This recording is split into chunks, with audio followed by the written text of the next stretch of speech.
Joel Embiid has done it. After 9 years in the league, he managed to bring home his first NBA MVP trophy. Now, while some may argue that Nikola Jokic was the more valuable player, it's still fair to say that Embiid deserved this award. Just look at his averages of 33.1 points, 10.2 rebounds and 4.2 assists. That's insane. Oh, and he led his team to the playoffs, and by the time I recorded this video, already advanced to the second round. But sometimes it feels like the award for the most valuable player goes to the wrong person. Players who lack stats, don't make the playoffs, or someone else just performed way better. Finally, we end up wondering, what if? What if LeBron won the MVP in 2011 and had 5 consecutive MVPs? Would there even be a GOAT debate? What if Kobe wasn't robbed of his MVP? So today we want to discover the best and worst MVP award in NBA history. If you have good news and bad news, what do you start with? Of course, the bad news. Therefore, let's try to find the worst MVP season by an individual player. But first, we have to look at how the MVP is decided. This will help us to understand some of the choices that were made for the award. Unlike its sporting counterparts, the MLB or NHL, which will reward the player with the greatest individual stats, the NBA creates a greater focus on how that individual impacted the overall outlook of their team. There will be players with greater statistics than the MVP, but they don't win the majority of the time because the MVP was able to lead their team to 55 or more wins. It's an interesting system and it definitely enhances the meaning of the word valuable. Rather than giving it to the most outstanding player, the award will be given to the player who was the most valuable to his team.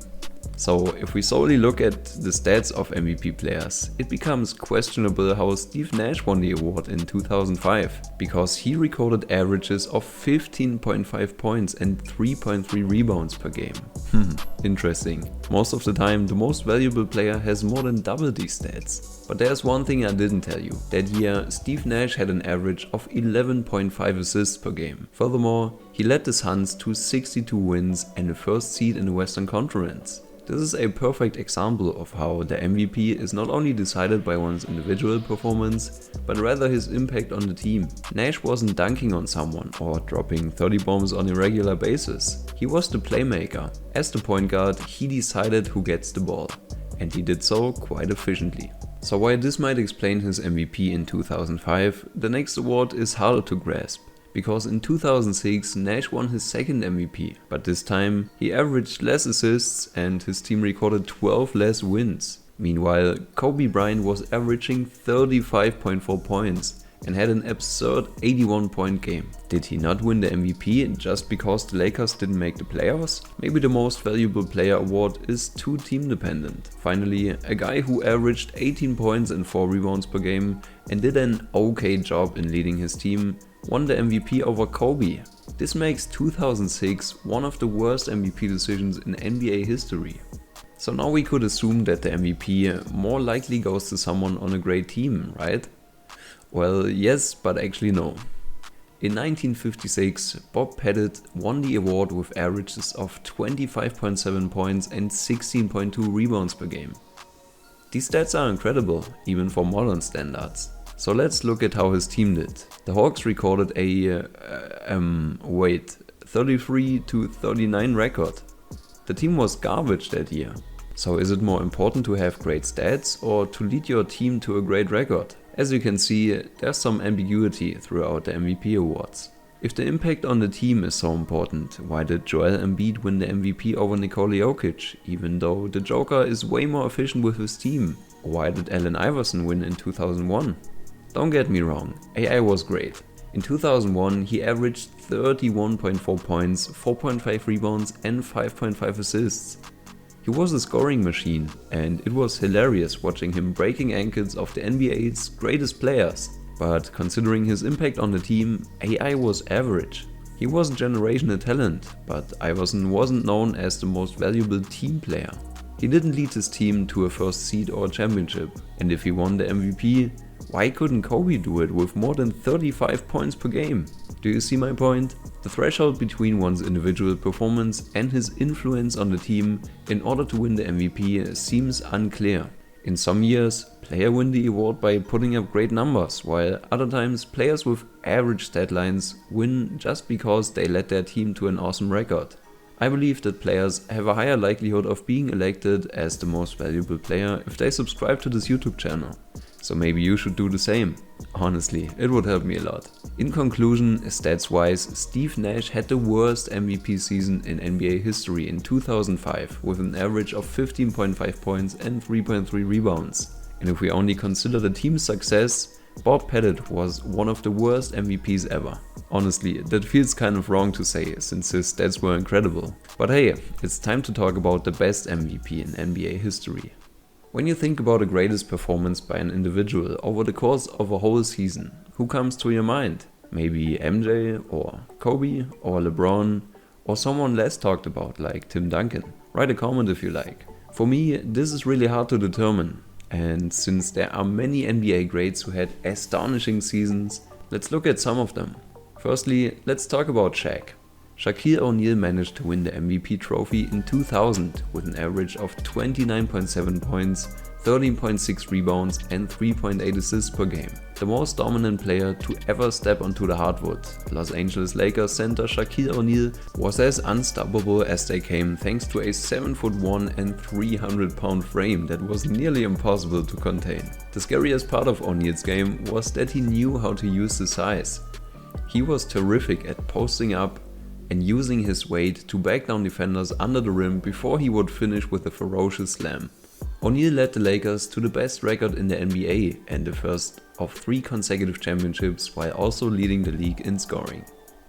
But almost 30 years earlier, a guy of similar size did similar things. Because in 1972, Kareem Abdul-Jabbar won the MVP with even more astounding stats. Kareem averaged 34.8 points, 16.6 rebounds and 4.6 assists. His most impressive statistical season, Kareem Abdul-Jabbar would once again lead the league in scoring for the second consecutive year, while also setting a career high in points per game at nearly 35 per contest. Abdul-Jabbar led the Milwaukee Bucks to an impressive record, as he took home his second MVP award after only 3 years in the league. Kareem had many great seasons, but the fact that this was just his 3rd season in the highest league of basketball is what makes this MVP so special. NBA defenses didn't have an answer to him, so all the league could do is to hand him the trophy. But while Kareem had the advantage of playing with a great team, things looked different for LeBron. Because in 2009, he won the Most Valuable Player award with over 28 points, 7.6 rebounds and 7.2 assists per game. But that's not the incredible part. Instead, he gathered 66 wins with the Cavs. Leading the Cleveland Cavaliers to their best record in franchise history, LeBron James did all he could with a team that had no business in being a #1 seed. On a team where Mo Williams, Anton Jameson and Zydrunas Ilgauskas were the other top contributors, an MVP award was the least James deserved for leading the Cavaliers to 66 wins.